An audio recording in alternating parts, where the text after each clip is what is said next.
welcome aboard. My name is Christina. I will be your dining car steward all the way to Chicago. There are a few things you should know about the dining car. Dinner is by reservation and by reservation only. I'll be walking the train shortly to take dinner reservations. If you're traveling in the sleeping car, your meals are included in the price of your ticket, except for alcohol and gratuity. If you're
As we round this bend to the north, up ahead on the left, you can see Naval Station Everett, which is home port for the USS Abraham Lincoln.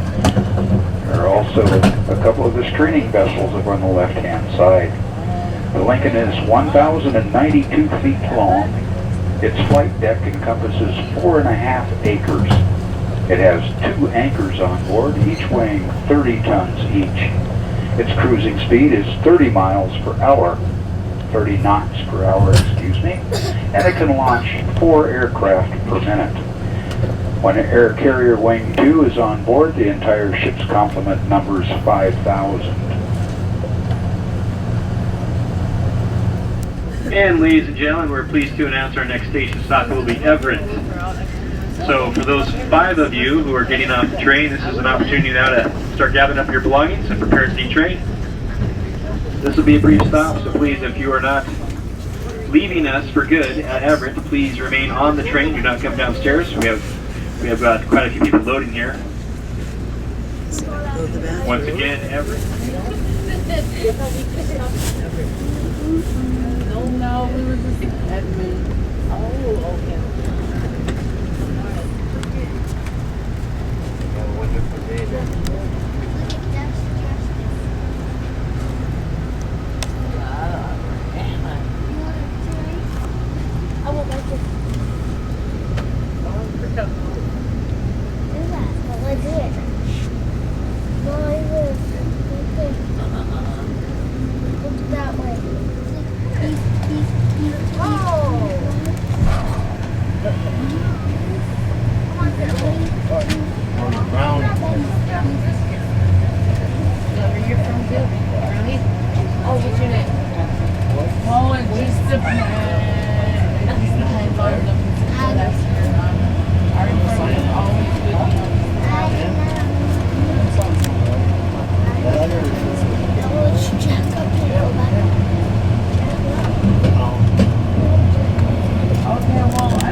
Ladies and gentlemen, at this time, the small lounge car is open and serving. We do not have...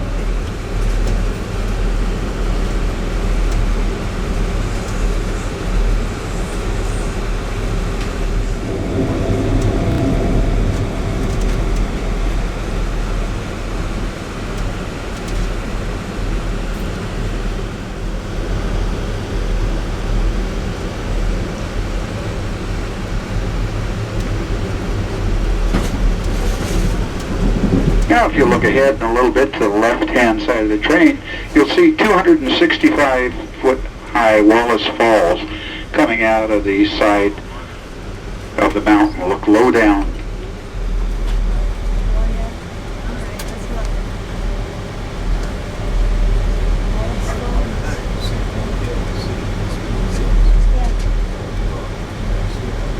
Well, I just see white. Oh, and look like snow.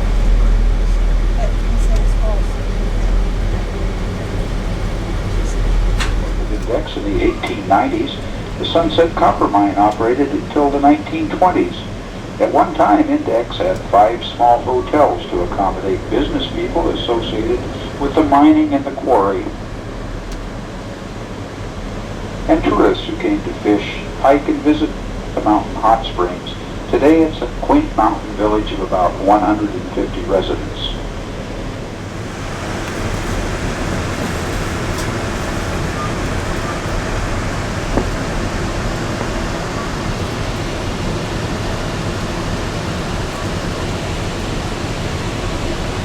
.125-foot Mount Berry. Now 6,125 feet may not seem like much of an elevation, but remember our track level here is only about 900 feet, so Mount Berry is rising 1 mile above our tracks.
switchbacks, much like the zigzags of a steep hiking trail that went over the pass at the 4,060-foot summit. Train length and weight were severely restricted, and it took hours, even in the best of weather, to cross over the pass. In the winter, it was often impossible. In 1900, the Great Northern completed its 2.5-mile-long Cascade Tunnel. It was a vast improvement, but the trip across the mountains was still treacherous during the winter months. Finally, in 1929, the new Cascade Tunnel was opened. It crosses Stevens Pass about 1,200 feet beneath the summit at the elevation of 2,900 feet. When we enter the tunnel, we'll climb about 600 vertical feet. It will take about 15 minutes to cross through the tunnel. The new tunnel knocked off 12 full miles of zigzags over the top of the mountains.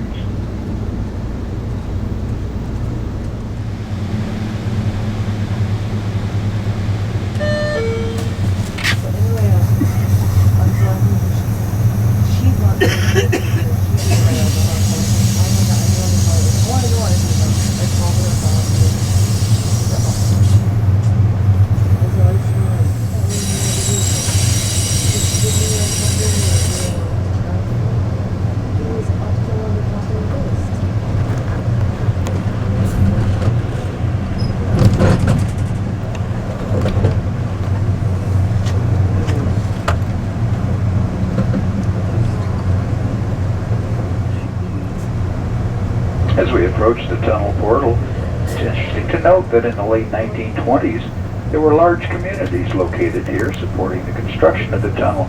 If you're looking out the train window in 1928, you would have seen bunkhouses and mess halls with boardwalks connecting all the buildings where the single men lived. Family quarters were small cabins set in groups on the hillside. Additionally, there was a school, a recreation hall, and a community store.